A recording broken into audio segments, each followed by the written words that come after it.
kilometers.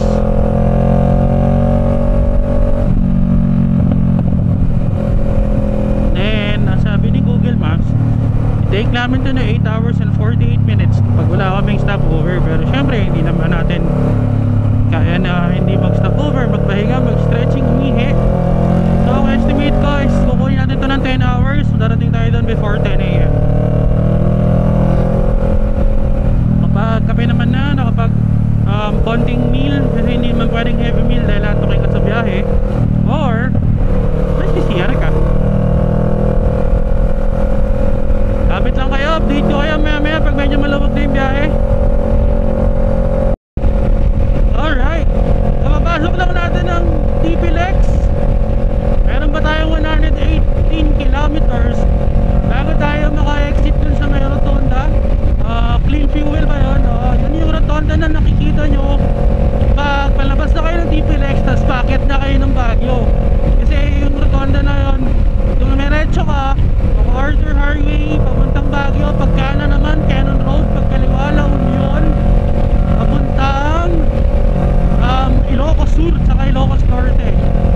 So yan, 117 kilometers na lang ang biyahe natin palabas. Time check 12:46, 12:02 nung lumabas tayo ng Petron Megawayan. May 45 minutes na rin tayo bumabakbak galing Megawayan, Bulacan. Dito na tayo sa TPLEX ngayon. Medyo madilim yung kalsada, wala naman kayo masyadong makikita. Update ko na lang kayo pag palabas na tayo ng TPLEX. Alright, ilalagpas lang natin ng toll ng TPLEX. Rosario exit. Ayan, nakikita nyo na. Ito na yung rotonda. Yung sinasabi ko kanina na pag nandito ka na, alam mo na, malapit ka na sa Baguio. So total travel time natin ay travel distance natin is 190 kilometers. Travel time is 1 hour and 53 minutes. So mag-clean fuel muna tayo.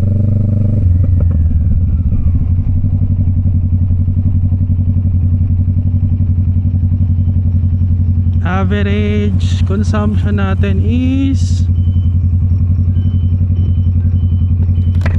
napura.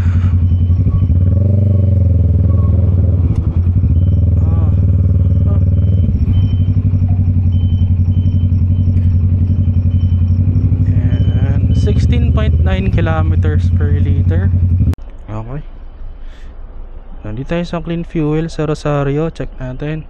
Average fuel consumption natin 16.9 kilometers per liter. Total travel distance is 191. Average speed natin is 96 km per hour. Siyempre within the speed limit lang tayo, 100. Total time natin since may Kawayan Marilao Petron is 1 hour and 55 minutes. Yun lang muna. So jingle, pahinga, water break, tapos biyahe na ulit tayo. Okay, time check, alas 5 na ng umaga. Kami San Fernando, La Union. Total travel time natin 2 hours and 56 minutes. Kumain lang kami ng Pares overload, parang diwata lang no? Only rice with soft drinks. Alright, biyahe na ulit, ride out. Good morning.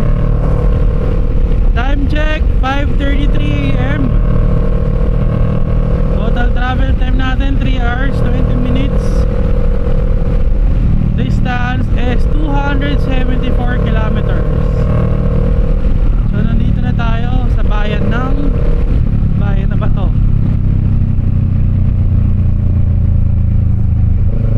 Bawang. Tapos in 44 kilometers pasok na tayo ng Candon Diversion Road.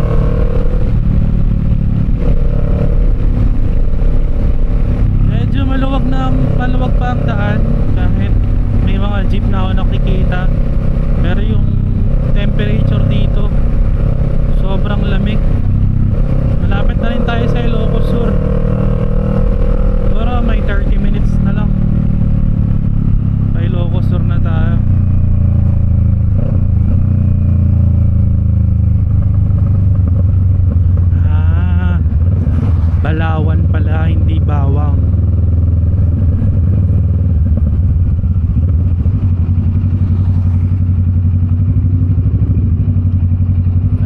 checkpoint tayong dadaanan.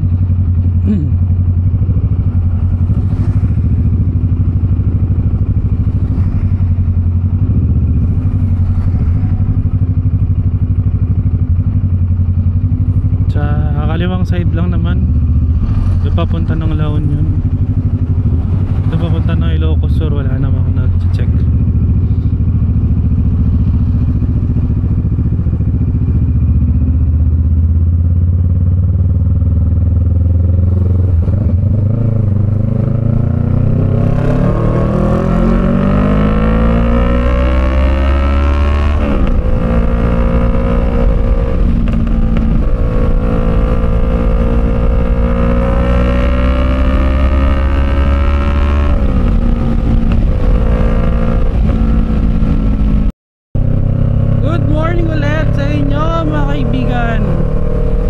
Time check, 5:46 AM. Ilocos Sur na tayo. Dito sa kanan natin, nandyan dapat yung Ilocos Sur na malaki na nasa lumang tulay, kaso sinira yon last 2024, sinira yon ng bagyo, or 2023. Kaya wala nang pailaw dyan ngayon. Pero dito pa rin yung arko ng Ilocos Sur, madadaanan pa rin natin. Ngayon, ang unang bayan ay Tagudin, Ilocos Sur. Dito natin makikita ang arko ng Ilocos Sur. Yan ang arko.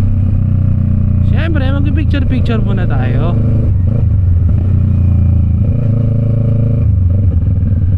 Pwede bang di tayo mag-picture sa arko ng Ilocos Sur?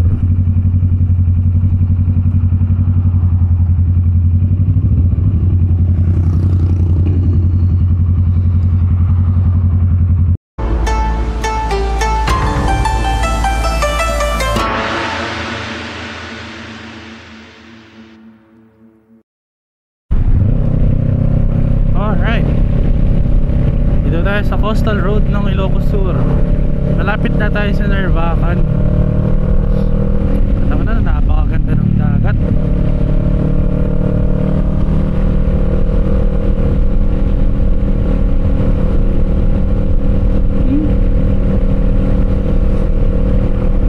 Sinong di gaganahan tumambay dyan?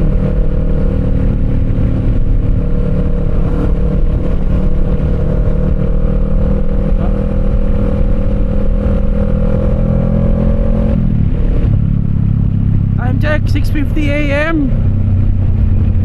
Total travel distance 344.9 kilometers.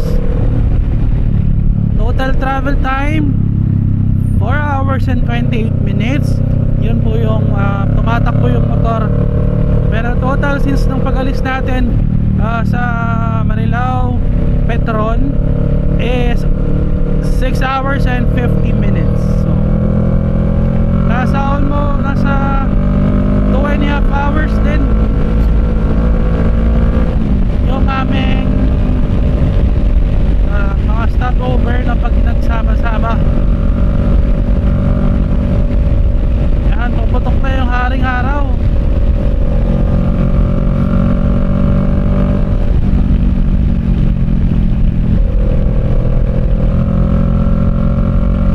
Meron pa tayo 196 kilometers or 4 hours in total.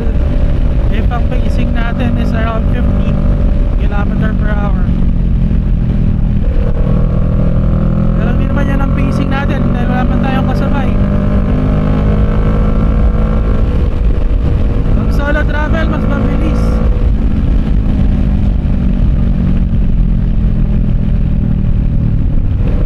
Ang ideal talaga is nasa 2 to 3 motorcycles lang ang convoy nyo.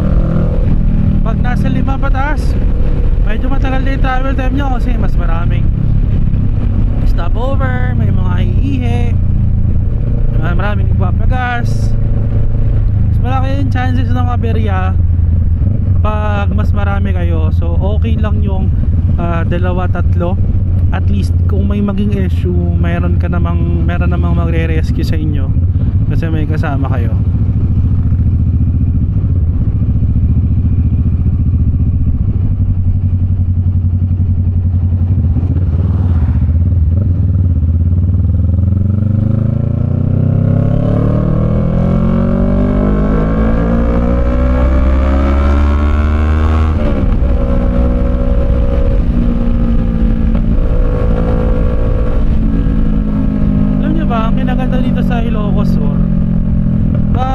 sobrang luwag ng kalsada, alam ng mga tricycle driver na yung pacing ng mga sasakyan ay mabilis, sila mismo ang kusang gumigilid, sa kanan sila naglalagi. Pero pag ganitong medyo may traffic naman, nasa gitna rin yan sila. Siyempre hindi kasi magano'n kaganda yung kalsada sa kanan, tapos pag pupunta ka sa gitna medyo may elevation yung asfalto, medyo delikado din. Pero pag sobrang luwag ng kalsada doon sa hindi town proper, yung mga tricycle driver ng Ilocos Sur, hindi mo na kailangan businahan para gumilid kasi kusa naman yan silang nakagilid.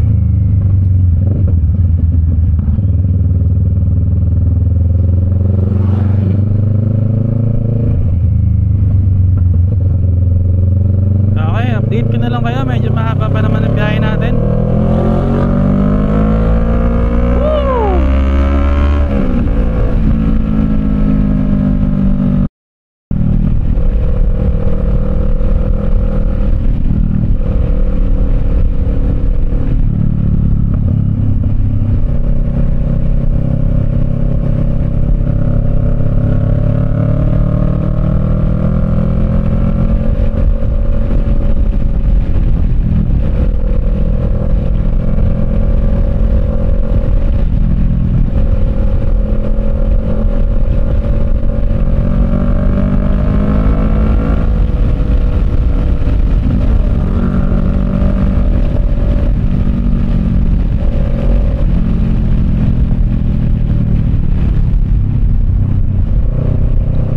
Sabi ko guys, tingnan nyo yung mga tricycle, naiwas yan sa sa inner lane. Pag malawag ang kalsada, nandyan yan sila sa outer lane. Pero pag sa city or sa town, nasa gitna yan sila. Kasi dito sa labas ng town, siyempre mas mabilis takbo ng mga sakyan, mga truck, bus, kaya iiwas din yan sila. Hindi mo na yan kailangan businahan, automatic nasa gilid yung mga yan.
kalsada sa norte.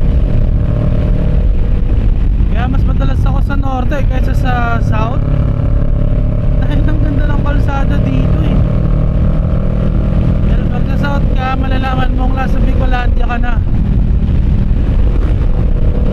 pag nahihirapan ka na sa kalsada. Minsan nga Tagkawayan, Quezon pa lang, minsan Tagkawayan, Quezon pa lang nahihirapan ka na eh, dahil yung kalsada biyak-biyak na.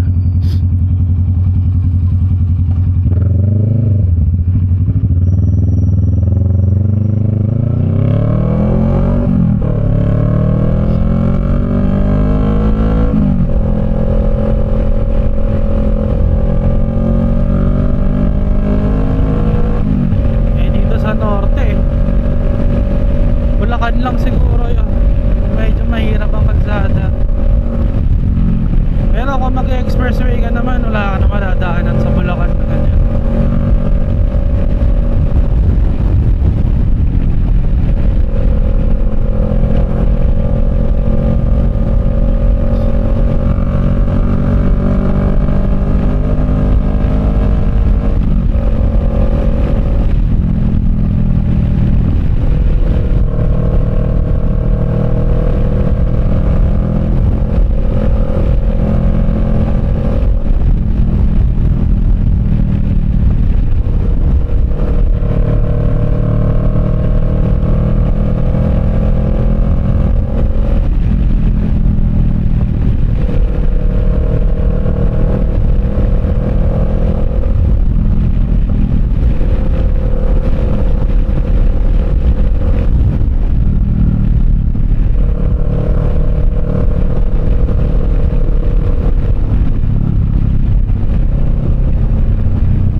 travel time 422 kilometers. Pero papuntang Pagudpud meron pa tayong 121 kilometers. So matagal-tagal pa tayo, estimated 2.5 hours pa. Kita nyo naman yung ganda niyan.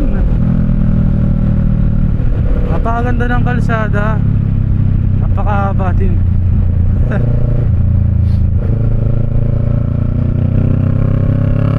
Medyo mainit na ngayon kasi tanghaling tapat na rin.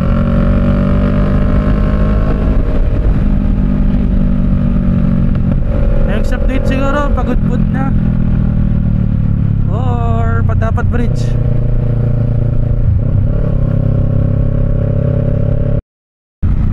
Alright, Lawag na tayo, Lawag Town proper. 463 kilometers, 6 hours and 38 minutes travel time. Tapos ang average speed natin ay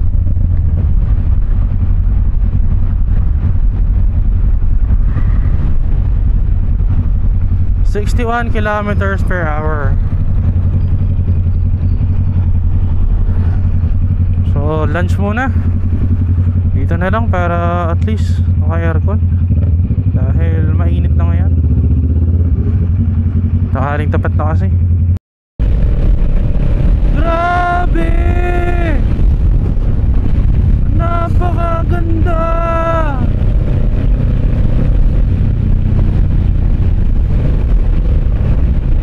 Ito ang beauty ng Pagudpud.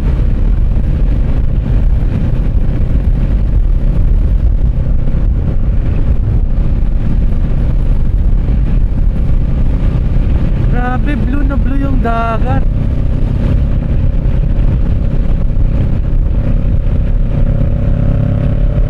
Napakaganda ng kalsada. Kasi sobrang lakas din ng hangin kahit napakabigat itong bike. Talagang tinutulak kami papunta sa kabilang linya.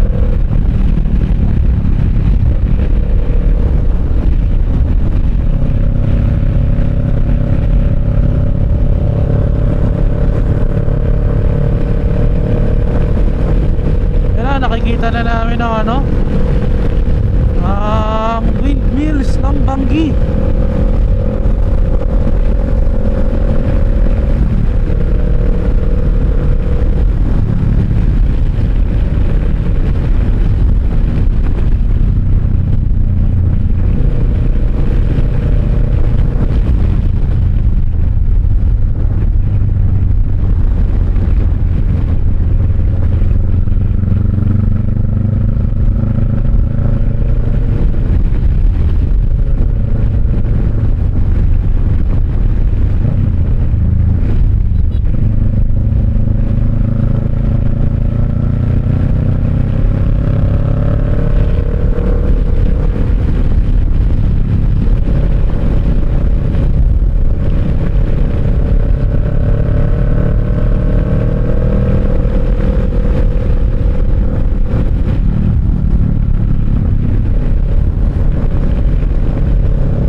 Parehas doon talaga sila na nasa Pinilya.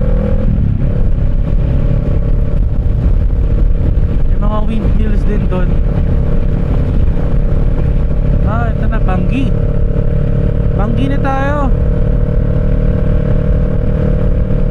Ilocos Norte. Ngayon hinahanap ko kung saan naka-entrance na itong windmills.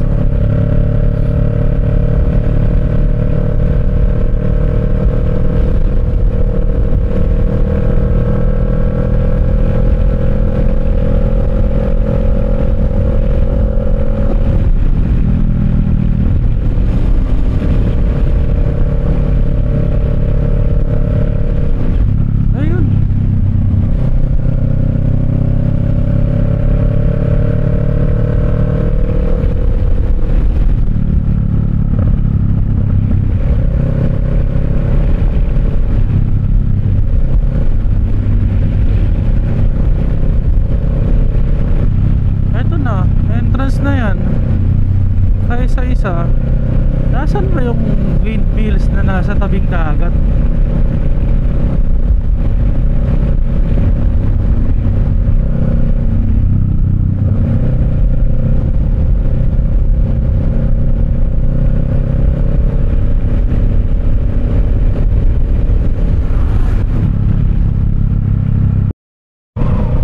Napakaangas naman, nakita nyo ba yan?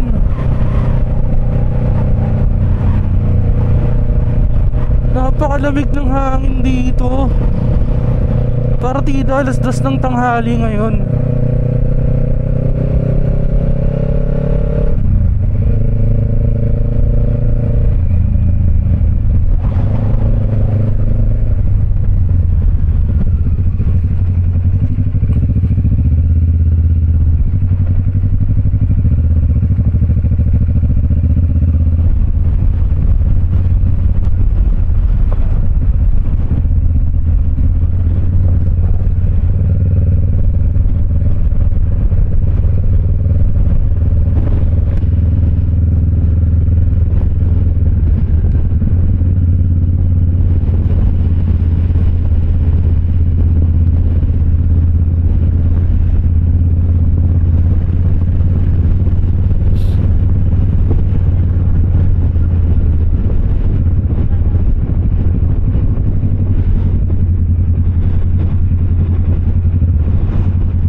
Dito lang daw ang motor.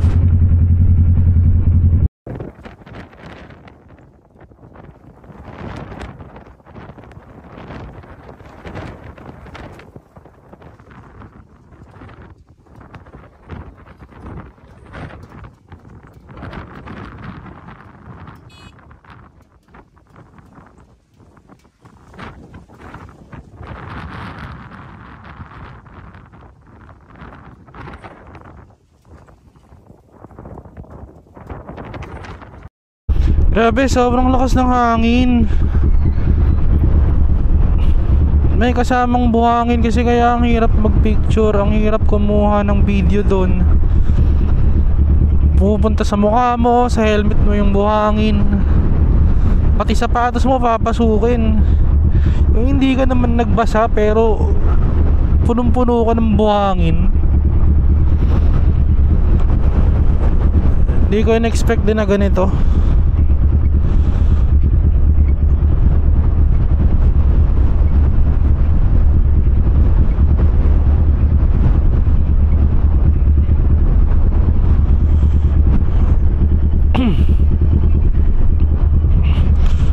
Nakakatakot pa, parang itutumba niya yung motor sa lakas ng hangin.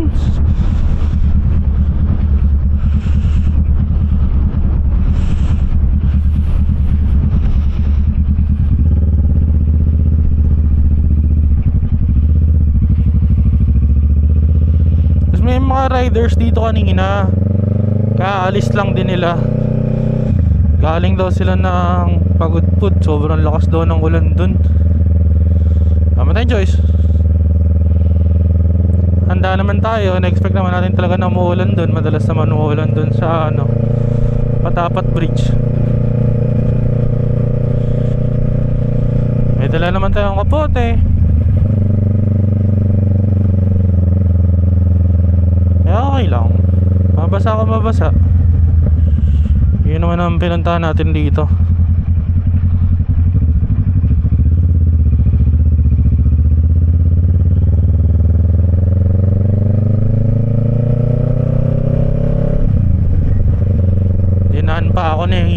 Google Waze dito sa off-road, oh. Hindi naman ako dito dumang kanina. Ano ka, adventure ka. Sige, doon kita off-road.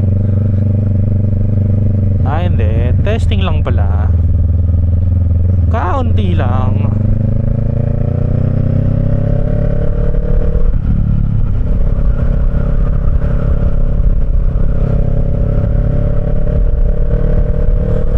Iba din yung kulay ng dagat dito, no? Asul na asul.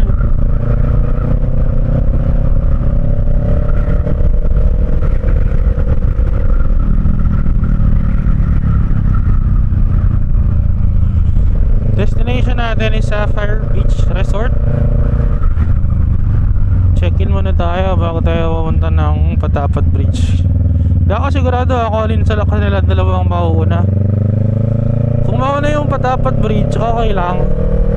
At least di na tayo lalabas mamayang hapon. Kung mauna naman yung resort, okay lang din. Makapagpahinga naman ng konti.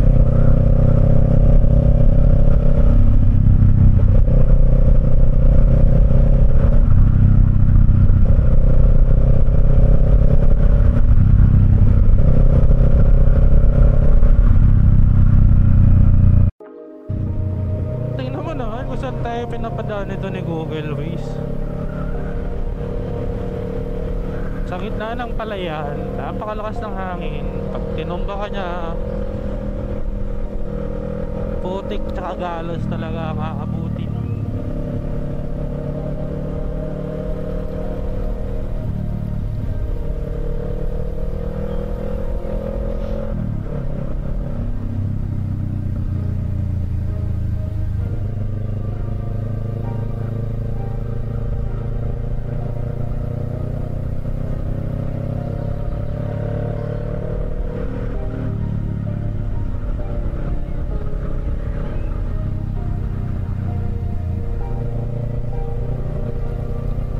Nakalabas din ng highway.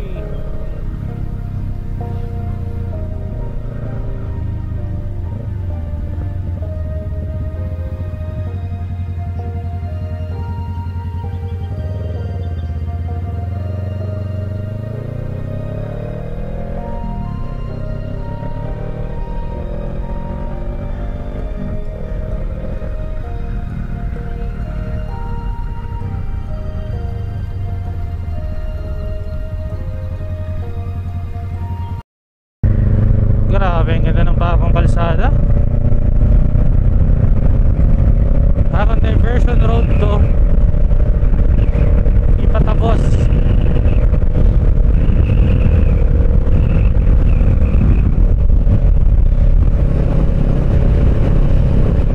Ganito din yung lugar na gusto ko, eh. Payapa. Sariwang simoy ng hangin, malamig, malamig na hangin sa gabing ulan.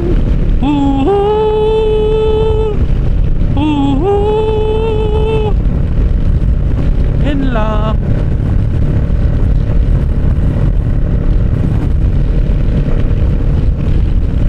Minutes na lang baka tayo makarating na Pagudpod. Grabe, ang total distance natin is 570, including na yung 27 galing bahay namin hanggang Petron, Marilao.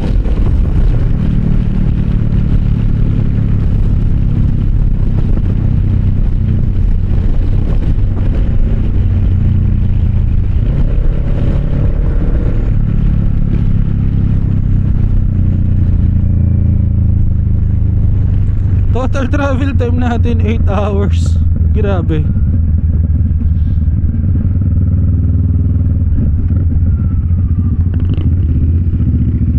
Pasok, bossing.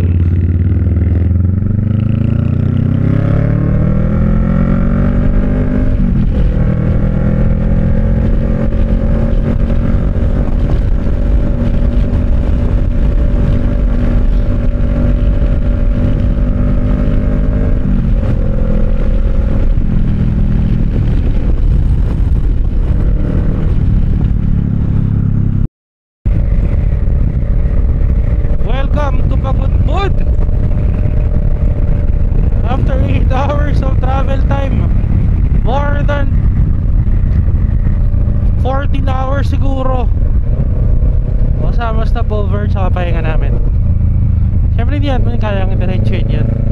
Hindi naman kami mga pro. Hindi naman kami talaga mga literal na ano, competitor ng boss Ironman. Tamang rides lang kami.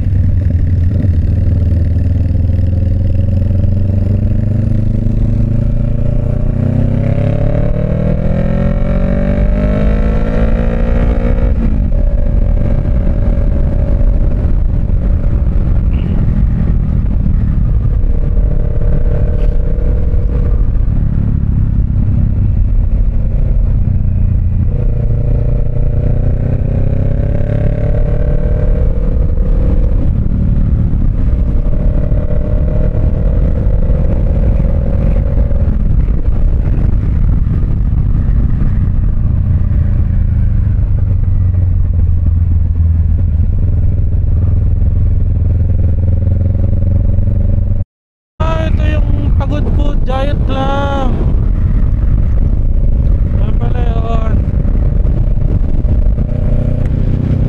Tapos isang napakahabang stretch. Tapos ang dami pang windmill dun.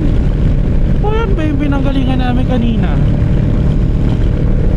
Siyempre pa nakita ka ng mahabang stretch, hindi ka magtatapos speed dyan.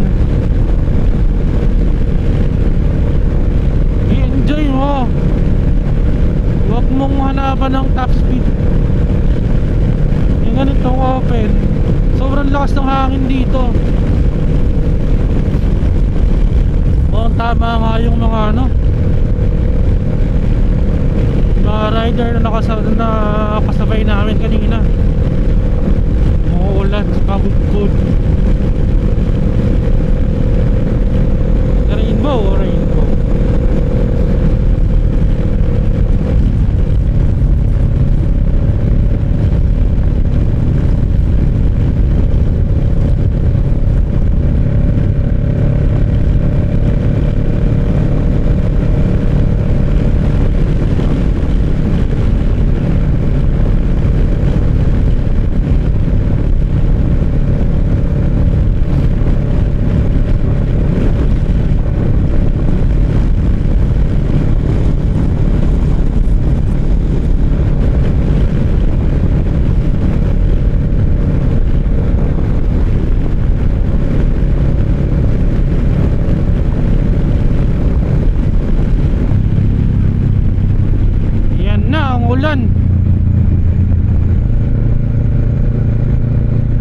Ang ulan ang dumating.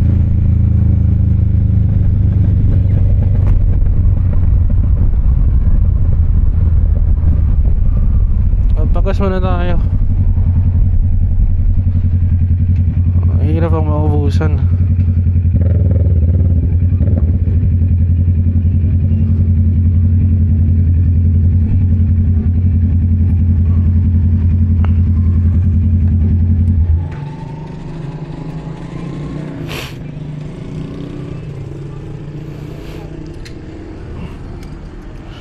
Boss, premium full tank.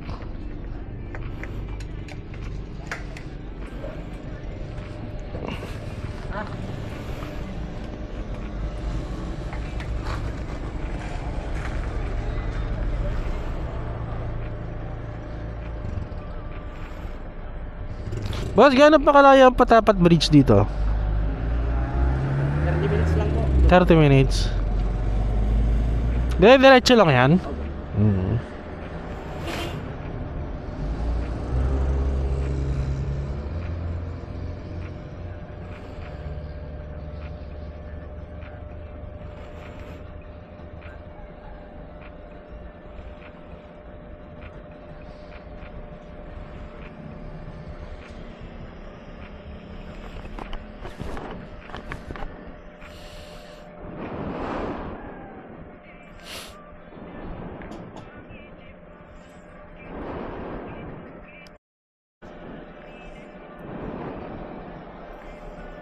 Oops, okay na yan.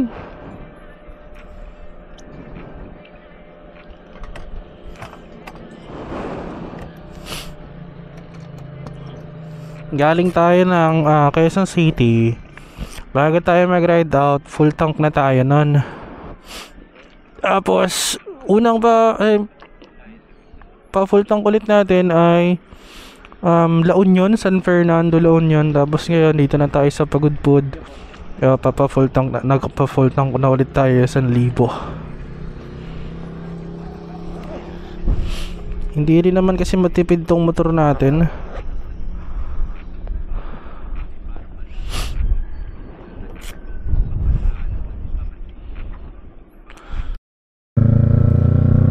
Dito na tayo sa Kaparispisan Barangay sa Pagudpud. Nandito yung hotel and resort, Sapphire Hotel and Resort Pagudpud. Kaya ako siya kinuha. Medyo pricey siya, 3,000 pesos. Medyo pricey yun, considering na medyo hindi naman tinatao tong lugar tsaka weekdays. Pero gusto ko kasi may Starlink siya, tapos may free breakfast na rin siya. So okay yun, hindi mo na problemahin yung breakfast mo, hindi nyo na kailangan lumabas.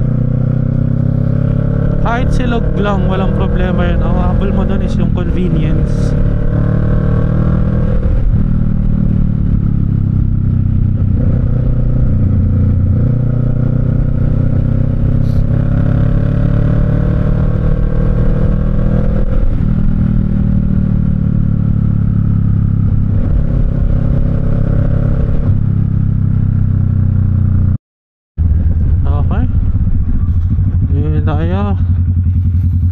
Sapphire Beach Resort and Glamping Pagudpud.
Hindi naman masyadong off-road to.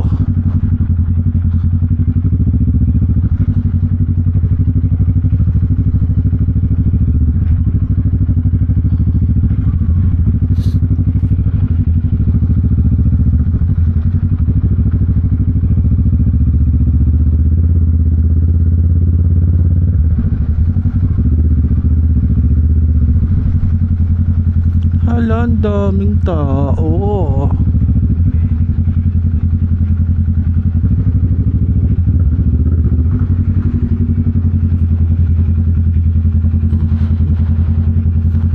Aha.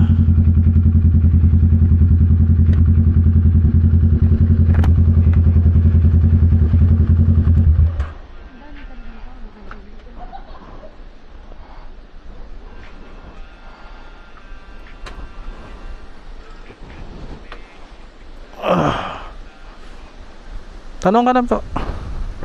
In car ka na. Yung standard lang for 2 packs.